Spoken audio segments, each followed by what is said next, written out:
So ayun na nga, kagagaling namin ni Lola sa palengke. And bumili ako ng kanin kasi napasubo ako dun sa palengke. Naglilibot-libot lang naman kami pero pinilit ako nung tindera na bumili ng karne niya. So bumili na rin ako ng kanin para kakainin na lang dito. O, diba? Si Lola, pinakain ko na nito. Kaya ako naman ang kakain. Ha? Oh, masarap naman. Di ba ito yung konglo? Ayan o. 100 NT lang. Tinawaran ko na. Kasi pinipilit niya sa akin eh. Ayan o. Oh.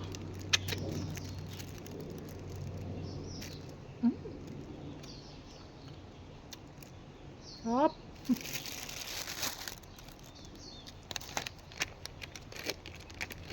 Kaso nga lang, hindi ko yan makakain lahat kasi nakaka-high blood.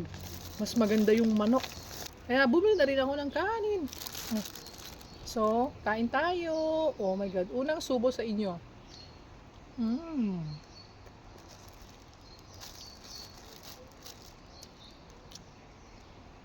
Mm. Mm.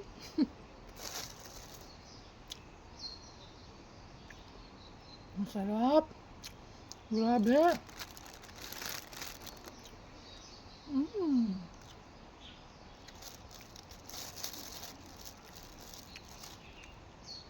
Mm. Mm. Grabe, ang sarap. Mm.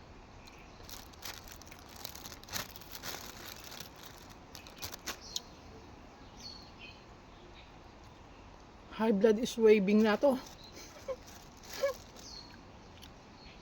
Mm.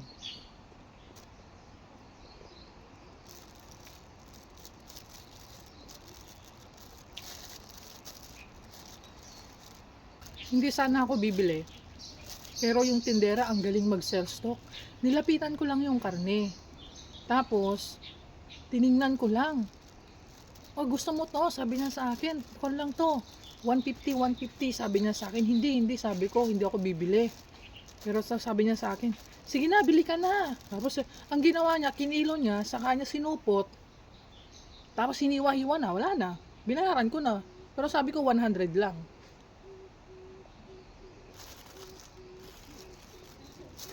Grabe.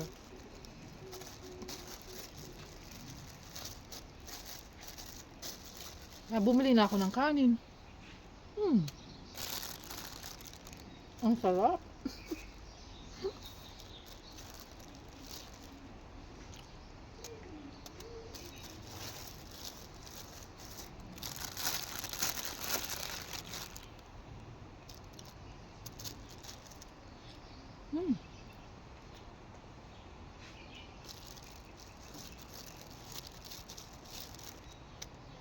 Hindi ko naman may uwi to sa bahay.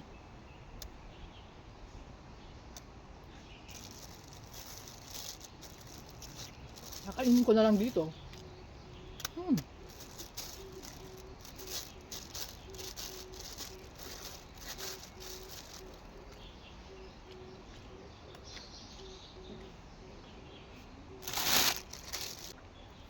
At syempre, pampatanggal umay, inom na rin tayo ng Coke.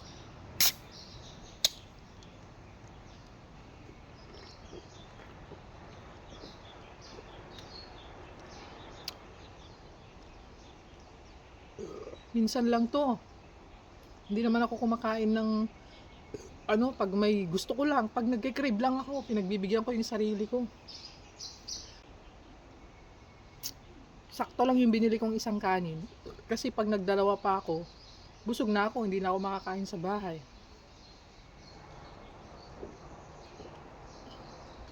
O, di natanggal yung umay ko.